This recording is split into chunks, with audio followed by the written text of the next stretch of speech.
up. If the sky was falling, I'd be on my own time. Turn back the clock and watch the day unwind. I'll get where I'm going when I get there, but I ain't in a rush to be anywhere.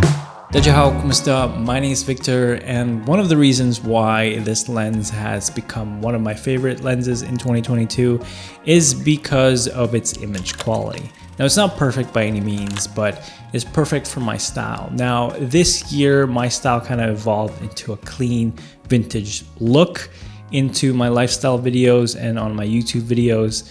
For client work, it's still very clean. I'm using sharp lenses. But with this one, the characteristics of this lens really remind me of a modern vintage glass. And the other ones that we reviewed in this channel are sort of similar, but this one gives off a really specific look, especially for a cinema glass. Now, one of the main things why people opt into a cinema glass is because of a certain look. Now, if you look at Cooke lenses, Arri Master Primes, anamorphic lenses, things that are very popular in Hollywood, they create a certain look into their images. And honestly, for its price, it's such a bargain that you can get such crisp images from this look. Now let's talk about the sharpness of this lens. It's ample amount of sharpness. And for a cinema glass, we don't really look for super sharp lenses like the photo lenses that we use, like the Sony G Masters, whatever photo lenses that we put on our cameras.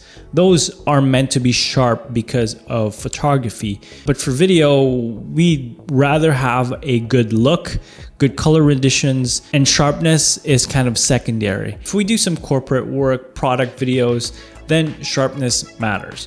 But in terms of lifestyle, commercials, your own personal videos, your films, your narratives, documentary, we don't really need sharpness, and this lens really gets by with what it has. Now, since we're talking about the look, I want to talk about the color cast and the color renditions of this lens.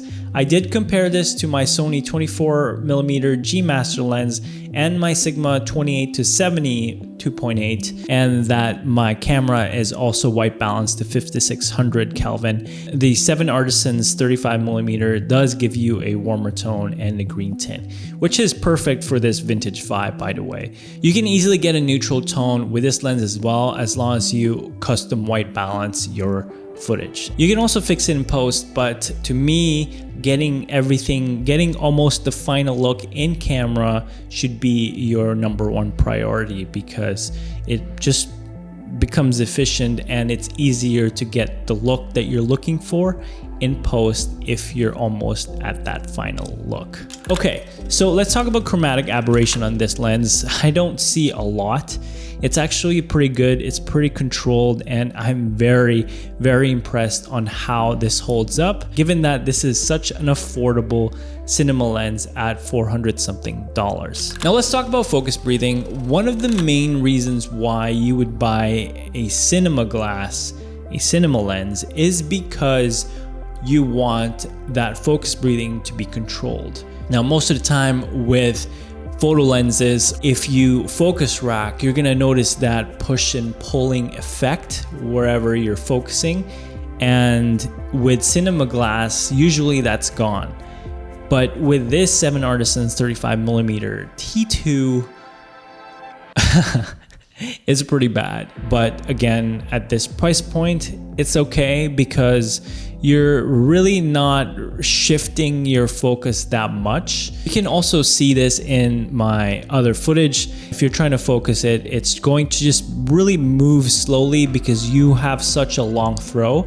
It's a 270-degree throw on your focus ring, and that to notice this focus breathing, you're gonna really have to turn the focus from very close to very far to see the focus breathing. But again, if I'm being critical, it's pretty bad. Let's move on to the minimum focus distance. It's actually not too bad. I don't mind the minimum focus distance. Sometimes I do prefer the minimum focus distance to be closer because it kind of acts as a macro lens. But since this is an affordable budget cinema lens, I'm gonna give this a pass.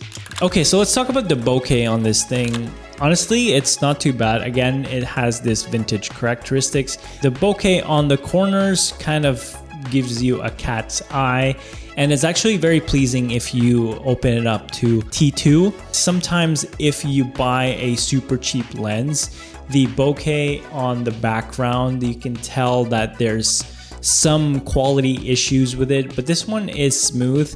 The corners with the bokeh balls are a little cat's eye, but again, this is the look that it gives you and it's quite pleasing to the eyes. Overall, I'm really happy with this lens because it fits the bill on what I was in the market for.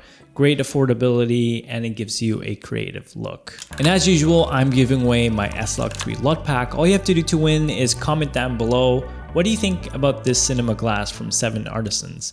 Would you get one or would you pass? If you do want the LUT pack now, it's available in the link down below, and I'll see you guys in the next video. Peace. 너와 나